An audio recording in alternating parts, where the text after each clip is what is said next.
بسم اللہ الرحمن الرحیم۔ ناظرین السلام علیکم، میں ہوں آپ کا میزبان صابر شاکر۔ وفاقی دارالحکومت اسلام آباد سے کچھ تازہ ترین اطلاعات۔ اس وقت پاکستان کے بارے میں اگر یہ کہا جائے کہ پاکستان برائے فروخت ہے اور پاکستان کو نوچا جا رہا ہے، پاکستان کی ہڈیوں سے گودا بھی نکالا جا رہا ہے، اور وہ بھی جو کرپٹ مافیا ہے، کرپٹ اشرافیہ ہے، وہ اس کو وہ گدوں کی طرح نوچ رہی ہے، اس میں کوئی غلط نہیں ہوگا۔ اور پاکستان کے ساتھ ایک بات میں آپ کو بتا دوں، میں پھراتا ہوں، یہ جو تازہ ترین سب کچھ ہو رہا ہے، ان کا انجام کیا ہوگا؟ ان کا انجام کوئی اچھا نہیں ہونا، اور اتنا انتہائی ہیبت ناک انجام ہوگا، انتہائی عبرت ناک انجام ہوگا، اور دنیا دیکھے گی اور ہم اور آپ بھی دیکھیں گے۔ بہت زیادہ پرانا نہیں، بہت جلد ہوگا، کیونکہ اللہ تعالیٰ جو ہیں وہ دیکھ رہے ہوتے ہیں، اور اللہ تعالیٰ اگر کسی کو کوئی اختیار دیتے ہیں تو پھر اس پہ نظر بھی رکھتے ہیں، اور اختیار جو ہے وہ بے لگام نہیں ہوتا، نہ اقتدار بے لگام ہوتا ہے، نہ اختیار بے لگام ہوتا ہے، اس کے حدود و قیود ہوتے ہیں۔ ذرا تھوڑا سا تاریخ دہرا لیتے ہیں۔ ایک آپ کو بتاتا ہوں کہ عبرت ناک انجام، یہ کل پرسوں کی بات، یہ کیا جمعہ 8 دن، کیا 2-4 دہائیاں 6 دہائیاں پیچھے چلے جائیں، اور صرف ہم پاکستان کے اندر سے ہی، باقی چھوڑ دیں فرعون کے ساتھ کیا ہوا، نمرود کے ساتھ کیا ہوا، اور شداد کے ساتھ کیا ہوا، یزید کے ساتھ کیا ہوا، ان کو چھوڑ دیں، وہ تو تاریخ ہے۔ ہم صرف پاکستان بننے کے بعد کے ذرا دیکھ لیتے ہیں کہ پاکستان بننے کے بعد جس نے پاکستان سے غداری کی اور پاکستان کو دھوکہ دیا اور پاکستان کو نقصان پہنچایا، کیونکہ یہ مادر وطن ہے۔ جو وطن ہے وہ ماں کی طرح کی ہوتی ہے، زمین ماں کی طرح کی ہوتی ہے، اور جو حرمت ماں کی ہے وہی حرمت ملک کی ہوتی ہے، وہی ملک دھرتی ماں اسی لیے کہتے ہیں، وہی عزت، وہی رسپیکٹ، وہی حرمت پاکستان کی ہے۔ پاکستان ہمارا وطن ہے، جو ایک ماں کی بیٹے کے ساتھ اور ماں کی اولاد کے ساتھ ہوتی ہے۔ تو وہ حرمت جس نے پامال کی ہے، بہت ہی اسے قبر بھی نہیں ملی۔ پہلا کردار جو ہے، بدتر کردار جو ہے پاکستان کا، غدار، پہلا غدار، بلکہ غدار اعظم بھی کہہ سکتے ہیں آپ اس کو، وہ ہے میجر جنرل سکندر مرزا۔ وہ گورنر جنرل بنا، اس کے بعد وہ صدر پاکستان بنا اور متحدہ پاکستان کا، یعنی کہ وہ اس کرسی پر بیٹھا جس کرسی پہ بانی پاکستان قائد اعظم محمد علی جناح رحمۃ اللہ علیہ بیٹھے، اس کرسی پہ آ کے اس کو موقع ملا، میجر جنرل سکندر مرزا کو۔ یہ انڈین آرمی میں بھرتی ہوا تھا، اور انڈین آرمی میں بھرتی ہونے کے بعد 2-4 لڑائیاں جنگیں بھی لڑی۔ اس کے بعد یہ پاکستان میں وہ پہلا متحدہ پاکستان کا سیکرٹری دفاع بنا، اور اس کے بعد اس نے سازشیں شروع کر دی۔ میجر جنرل سکندر مرزا نے سیاستدانوں کو، وزراء اعظم کو اس طریقے سے رسوا کیا، وزراء اعظم کو جو عوام کے نمائندے ہوتے ہیں ان کو ایسے رسوا کیا، صبح تبدیل کر دیتا تھا، شام کو تبدیل کر دیتا، حکم چلاتا تھا۔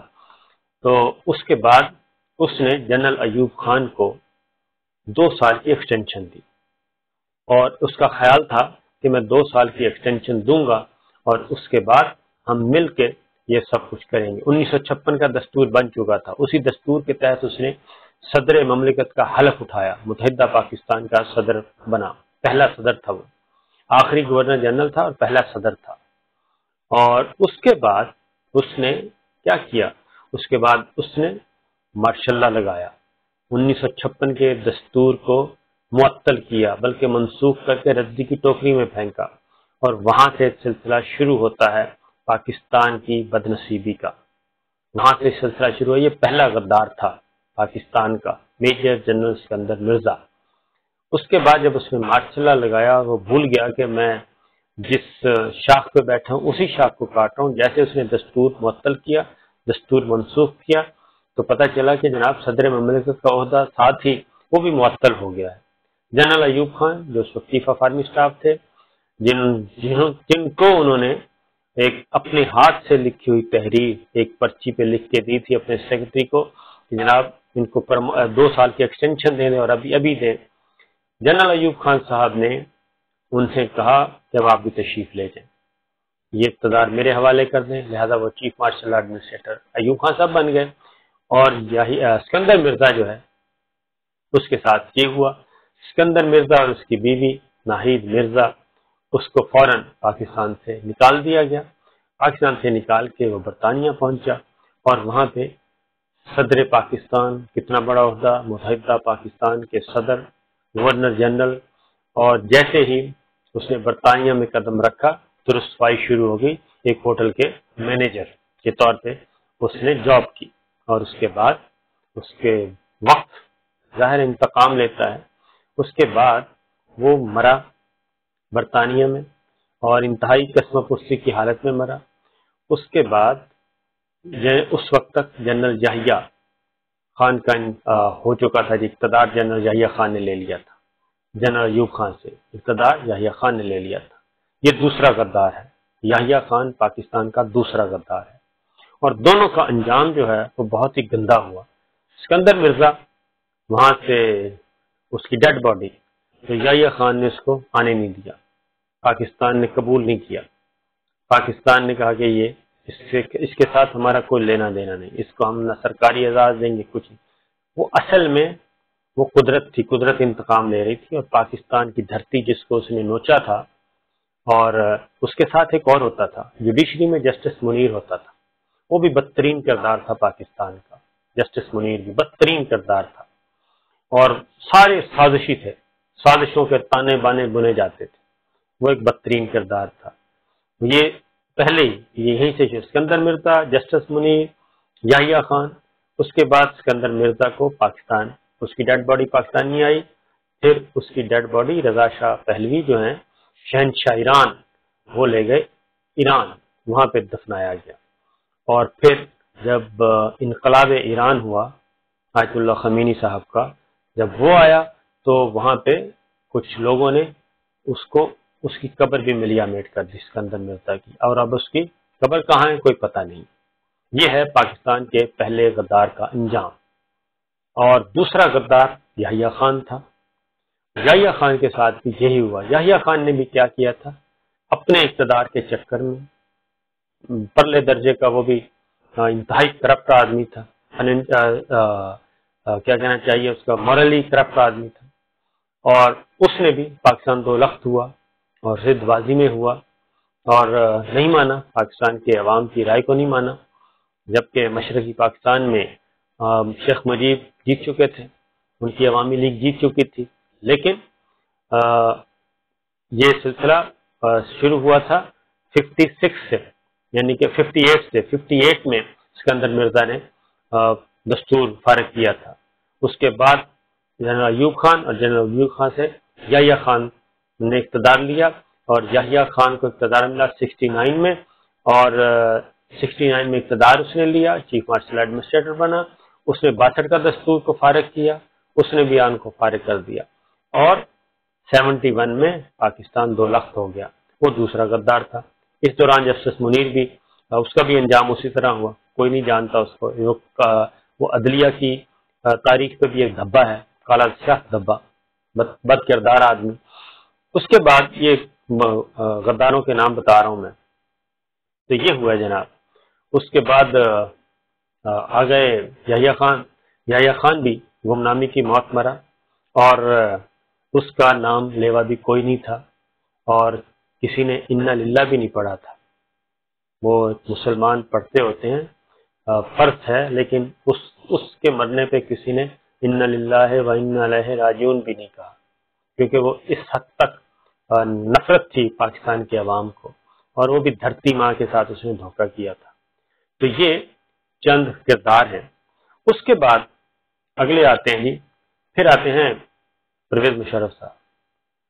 انہوں نے اقتدار ان کو ملا، لے لیا، لیکن انہوں نے بھی پہلے 3 سال تو بہت اچھا کام کیا، لیکن 3 سال کے بعد جب الیکشن کروائے، اور انہوں نے کیا کیا، انہوں نے بھی وہی کام کیا جو کرپٹ ترین لوگ تھے ان کو اپنے ساتھ ملایا، 12-14 پیٹریوٹس بنائے، اور اقتدار کہ میرا اقتدار مضبوط ہو، یہ کرپشن کی بنیاد پہ، جب تک وہ کرپشن سے آزاد تھے اور وہ کرپٹ مافیا کے ہتھے نہیں چڑھے تھے،